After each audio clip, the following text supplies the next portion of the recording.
Oggi la conclusione di un progetto di formazione Global Learning, qui che vede l'esibizione dell'orchestra dell'Istituto Toscanini di Ribera.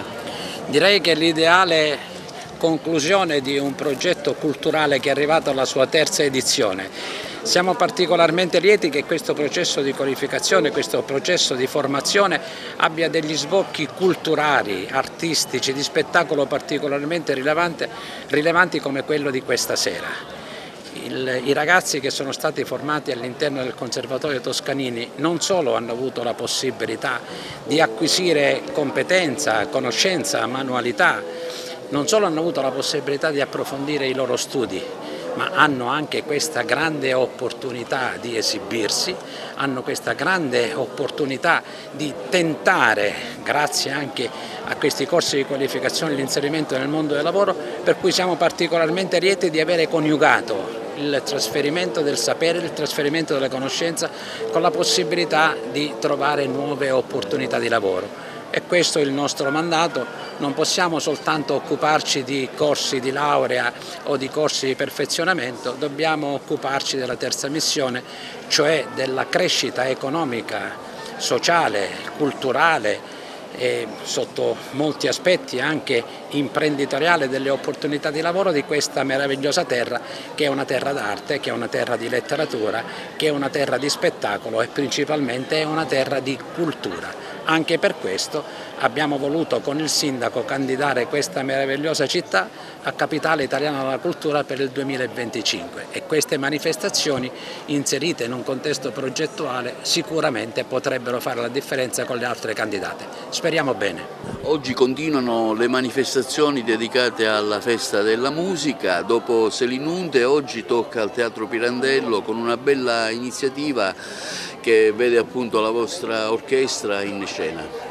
Sì, concludiamo gli eventi dedicati alla Festa della Musica 2022 con le Nozze di Figaro di Mozart, a conclusione anche di un corso di formazione importante correlato al progetto Global Learning che è stato patrocinato dal Consorzio Universitario di Agrigento, realizzato dal Conservatorio Arturo Toscanini di Ribera in collaborazione con il Conservatorio Antonio Scontrino di Trapani e finanziato dall'assessorato all'istruzione e alla formazione professionale della Regione Siciliana. Quindi un evento importante in cui daremo spazio alle giovani promesse della lirica.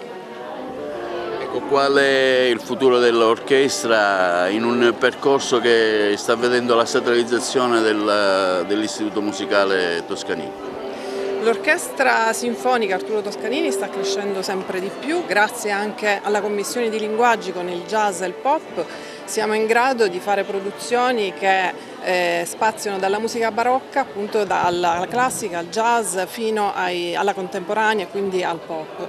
Chiaramente l'optimum sarebbe affidare all'Orchestra Toscanini un teatro importante e prestigioso come ad esempio il Teatro Pirandello. Noi siamo pronti, noi ci siamo e quindi siamo pronti ad offrire eventi importanti alla città di Agrigento ma anche a tutta la provincia. Parliamo di questa Nozze di Figaro, ecco, si svolge in 4 atti, quale sarà la dinamica dello spettacolo? Allora, è uno spettacolo che sarà diviso in 2 parti, c'è una prima parte che racchiude primo e secondo atto, poi ci sarà un piccolo intervallo e faremo il terzo ed il quarto atto. Parliamo anche dell'orchestra, come si compone, gli elementi, insomma la tipicità della vostra musica.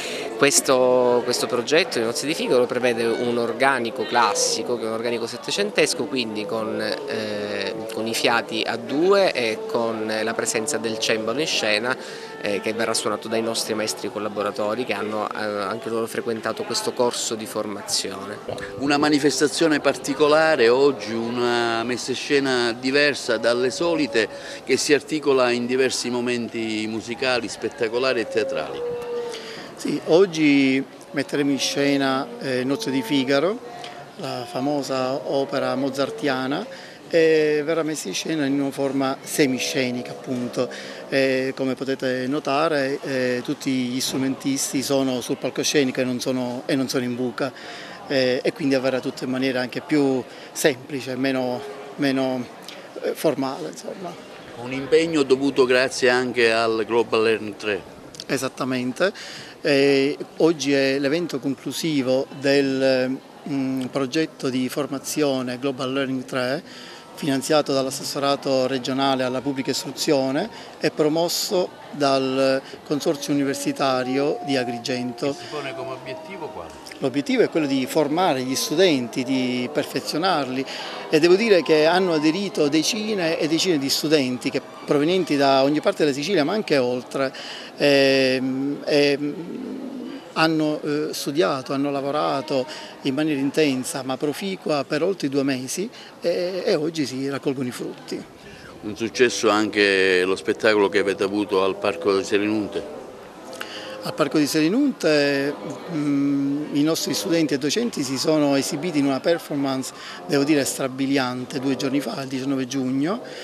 E ciò è avvenuto per la celebrazione della Festa Europea della Musica, quindi abbiamo esordito al Parco di Selinunte ai piedi del Tempio di Era e abbiamo invitato, quindi hanno accettato il nostro invito, alcuni studenti, quindi conservatori di Napoli, Messina, Trapani, con cui abbiamo una federazione, e chiaramente Toscani di Ribera, e sono stati presenti anche ospiti d'eccezione come la famosa e meravigliosa cantante Daria Biancardi, un giornalista eccezionale che vive a Genova e che 50 anni fa, in occasione del primo festival pop internazionale, appunto il Palermo Pop del 72, scrisse un libro proprio dedicato all'evento dal titolo Quando Palermo sognò di essere Woodstock. L'Istituto Toscanini cresce giorno dopo giorno, c'è anche ora in atto la statalizzazione del conservatorio, ma chi vuole può anche affrettarsi per gli ultimi giorni di iscrizione, direttore? Sì, l'istituto cresce, ha detto bene, siamo passati da 30-40 iscritti universitari di 5-6 anni fa a oltre 300 di oggi, quindi possiamo dire che abbiamo decuplicato i numeri. La statalizzazione darà secondo me un altro impulso non indifferente, aspettiamo ormai a giorni il decreto del Ministero dell'Università che cristallizzerà la situazione. Sono in atto le iscrizioni, il cui termine ultimo è del 15 luglio. Sì, questa è la serata finale di una serie di eventi e devo ringraziare anche la dottoressa Longo per aver organizzato questo grande tour, questa manifestazione, e spero che sia forse propedeutico per realizzare quell'unione tra Fondazione Teatro Pirandello e proprio il Toscanini di Ribera. Il mio sogno è quello di realizzare, proprio grazie a loro, un'orchestra fissa che sia proprio del Teatro Pirandello, grazie alla loro partecipazione e alla loro collaborazione.